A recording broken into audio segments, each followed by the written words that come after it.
Hello everyone, आज का हमारा टॉपिक है characteristics of particles of matter. यहाँ पे हम आज पढ़ने वाले हैं कि मैटर के जो पार्टिकल्स हैं उसके क्या क्या कैरेक्टरिस्टिक्स हैं। तो फर्स्ट जो है वो है the particles of matter are very very small. कहने का मतलब जो मैटर के पार्टिकल्स होते हैं वो बहुत बहुत छोटे होते हैं। इसके लिए हमने एक एक्सपेरिमेंट किया था लास्ट वीडियो में, चाहो तो आप वहाँ से देख सकते हो कि मैंने इसके लिए क्या किया था। इसके लिए मैंने 4 बीकर लिया था। इन 4 बीकर में मैंने वाटर ले लिया, आपका 100 ml का वाटर, इसमें सभी में मैंने 100 ml का वाटर ले रखा है, ठीक है। इसके बाद इसमें मैंने क्या किया, एक पोटासियम परमैंगनेट का क्रिस्टल इसमें मैंने डाल दिया। किस में डाल दिया है तो बीकर नंबर 1 में। कई सारे बीकर हैं, कितने हैं हमारे, 4 ही हैं, ठीक है। इसमें मैंने पोटासियम परमैंगनेट का फार्मूला होता है KMnO4, इसका एक क्रिस्टल जो है इसमें मैंने ड्रॉप कर दिया, ठीक है।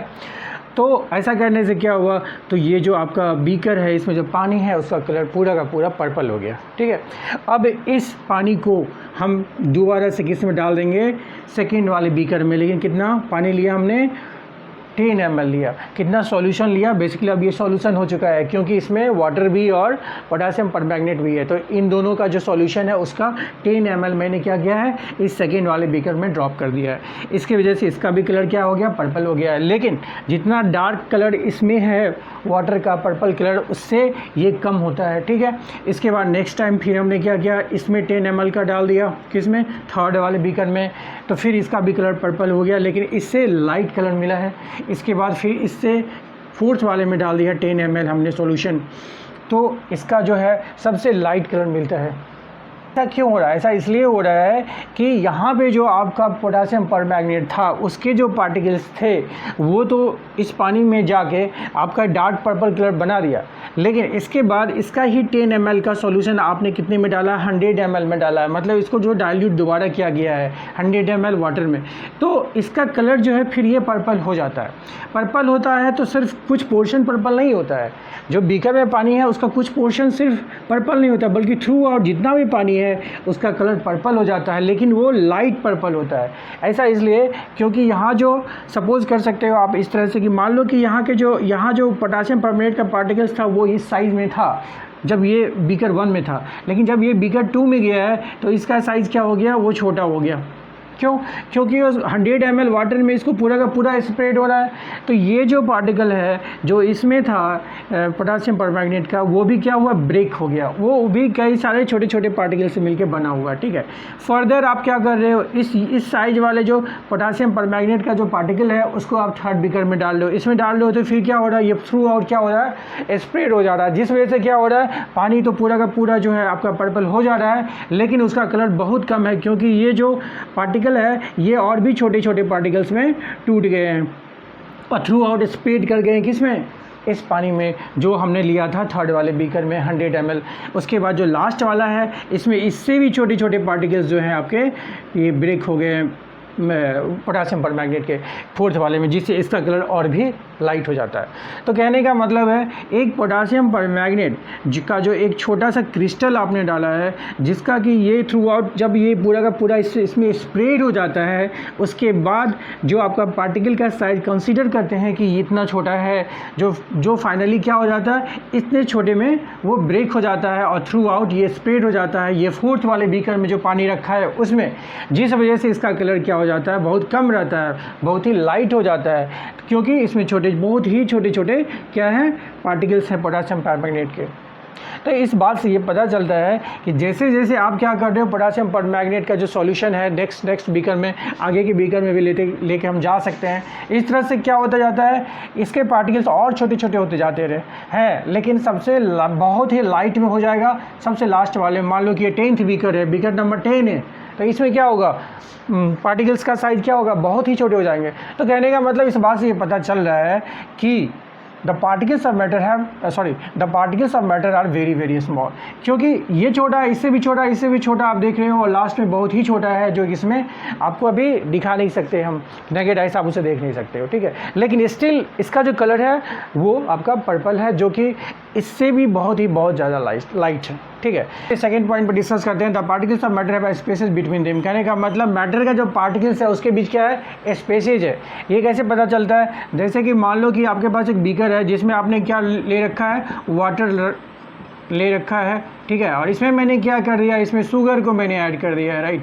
शुगर ऐड करने के बाद कितना शुगर किया, मतलब 1 TSF कर दिया आपने, 1 TSF मैंने शुगर इसमें ऐड कर दिया। उसके बाद आप इसको क्या करोगे, मिलाओगे। एक ग्लास का रड ले लो आप, जिससे आप इसको क्या करोगे, मिलाओगे पूरा। मिलाने के बाद क्या हो जाता है, आप देखोगे कि ये पानी में ये शुगर पूरा का पूरा मिल जाता है।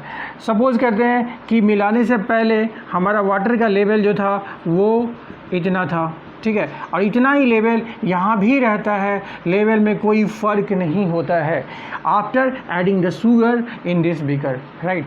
तो इस बात से ये पता चल रहा है कि ये शुगर जो आपने ऐड किया, ये शुगर गया तो कहाँ गया, तो डेफिनेटली इस पानी में वो चला गया, पानी में चला गया। तो पानी में अगर स्पेसीज होगा तभी वो वहाँ पे गया होगा, ठीक है, तभी, अदरवाइज़ ये जो है नहीं तो इसका हाइट क्या हो जाता, बढ़ जाता। अगर हम 1 TSF शुगर ऐड करते हैं और वाटर का लेवल नहीं बढ़ता है तो इस बात से पता चलता है कि जो शुगर है वो इस पानी के अंदर ही रह गया। अदरवाइज़ 1 TSF देने की वजह से इसका हाइट क्या हो जाता है, राइज़ करता है वाटर का, ठीक है, लेकिन ऐसा नहीं होता है। इसका मतलब क्या है, इसका मतलब है कि जो शुगर आपने दिया वो इस पानी के जो पार्टिकल्स हैं उनके बीच कुछ ना कुछ स्पेस है, जिस स्पेस में जाके ये एडजस्ट कर जाते हैं। ये थर्ड पॉइंट को डिस्कस करते हैं, the particles of matter are constantly moving. कहने का मतलब है मैटर का जो पार्टिकल्स होता है वो लगातार मूव करता रहता है, ठीक है, वो स्टैटिक नहीं होता है। फॉर एग्जांपल जैसे कि एयर है, air is a mixture of gases, ठीक है, और गैस के जो पार्टिकल्स है वो क्या कर रहे हैं, हमेशा के हमेशा मूव कर रहे हैं। और इसी के मूवमेंट की वजह से जो मैंने एक ब्राउनियन मोशन वाला जो एक एग्जाम्पल है इसका, वो आप देख सकते हैं यहाँ पे। जैसे कि एक डार्क रूम है, this room is dark, this is a dark room, और यहाँ पे एक होल है, जिस होल से क्या हो रहा है, आपका सनलाइट आ रहा है और इस तरह से ये यहाँ पे स्प्रेड हो रहा है। और इसमें आप देख रहे हो कि इस सनलाइट पे जो है डस्ट पार्टिकल आपको फ्लोट करते हुए नज़र आते हैं, डस्ट पार्टिकल्स। तो ये डस्ट पार्टिकल्स का तो खुद का मोशन नहीं होता है, ये मैंने लास्ट वीडियो में बताया था आपका ब्राउनियन मोशन में कि डस्ट पार्टिकल अपने आप मूव नहीं करता है। तो इसे कौन मूव करा रहा है, इसे एयर के पार्टिकल्स हैं वो मूव करा रहे हैं, राइट। रूम में जो एयर है उसके जो पार्टिकल्स हैं वो इसको मूव करा रहे हैं, उसको हीट कर रहे हैं, और जिसकी वजह से डस्ट पार्टिकल मूव कर रहा है। तो ये इस चीज़ से क्लियर हो जाता है कि जो आपके मैटर के पार्टिकल्स हैं वो क्या होते हैं, हमेशा मूव करते रहते हैं। क्लियर। नेक्स्ट चलिए फोर्थ पॉइंट को डिस्कस करते हैं, the particles of matter attract each other. कहने का मतलब पार्टिकल्स जो है मैटर को वो एक दूसरे को अट्रैक्ट करते हैं। और मैटर कोई भी हो सकता है, सॉलिड हो सकता है, लिक्विड हो सकता है, गैसेस हो सकते हैं, ठीक है। तो यहाँ पे सबसे पहले हम एग्जांपल लेते हैं, जैसे कि मान लें कि आपने एक चौक लिया है, ठीक है, और इसको मैंने हैमरिंग किया, थोड़ा सा हैमरिंग किया तो ये पूरा का पूरा ब्रेक हो गया, ठीक है। लेकिन यहीं पे अगर हम इसी साइज़ का आपका आयरन का कोई पीस ले लेते हैं और इसको हैमरिंग करते हैं तो ये नहीं टूटता, ये ब्रेक नहीं होता, जबकि इजीली ब्रेक हो जाता है। तो यहाँ पे क्या कारण है कि ऐसा हो रहा है, बेसिकली जो चॉक के जो पार्टिकल्स हैं, चॉक क्या है, एक सॉलिड है, और इसके बीच के जो पार्टिकल्स है उनके बीच का जो फोर्स ऑफ अट्रैक्शन है वो वीक है in compare to iron piece. इस वजह से इसको ब्रेक करना बहुत ही मुश्किल है, ठीक है। तो ये चीज़ पता चलता है कि जो पार्टिकल्स होते हैं वो एक दूसरे को क्या करते हैं, अट्रैक्ट करते हैं, ठीक है, अट्रैक्ट करते हैं। अट्रैक्ट करने की वजह से ही क्या है, ये एक दूसरे से टाइटली बॉन्डेड है, ठीक है, जो कि हम सॉलिड के केस में देखते हैं। वहीं पे आप जब लिक्विड की बात करते हैं तो लिक्विड में क्या होता है आपका, जैसे वाटर की बात करते हैं तो इनके जो पार्टिकल्स हैं इनके बीच जो फोर्स ऑफ अट्रैक्शन है वो कम होता है। इसी वजह से क्या होता है, लिक्विड के जो पार्टिकल्स हैं उनके बीच जो है सो स्पेसेस ज़्यादा होता है। लिक्विड पार्टिकल्स जो है उनके बीच स्पेस ज़्यादा होता है in compare to solid particles. चलिए गैस की बात करते हैं, तो गैस के जो पार्टिकल्स होते हैं उनके बीच सबसे ज़्यादा स्पेस होता है। लिक्विड से ज़्यादा स्पेस गैस में होता है और सबसे कम जो स्पेसेस होता है वो आपका सॉलिड में होता है। तो इसी वजह से क्या होता है, सॉलिड के जो पार्टिकल्स हैं उसके बीच का जो फोर्स ऑफ अट्रैक्शन है वो ज़्यादा है। Force of due to the larger force of attraction among the particles of the solid like chalk, iron and whatever be, जो है इसको टाइटली पैक करके रखा हुआ है, ठीक है।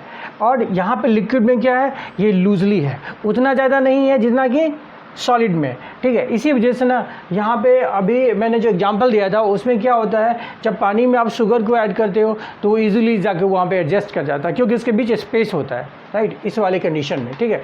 ओके, उम्मीद करते हैं कि आपको सारी चीज़ें क्लियर हुई होगी, और वैसे भी ये सारी चीज़ें ऑलरेडी हमने डिस्कस कर रखा है जो पिछले वीडियोज़ हैं, तो वहाँ भी आप दोबारा से उसको डिटेल में और जा सकते हैं समझने के लिए, राइट।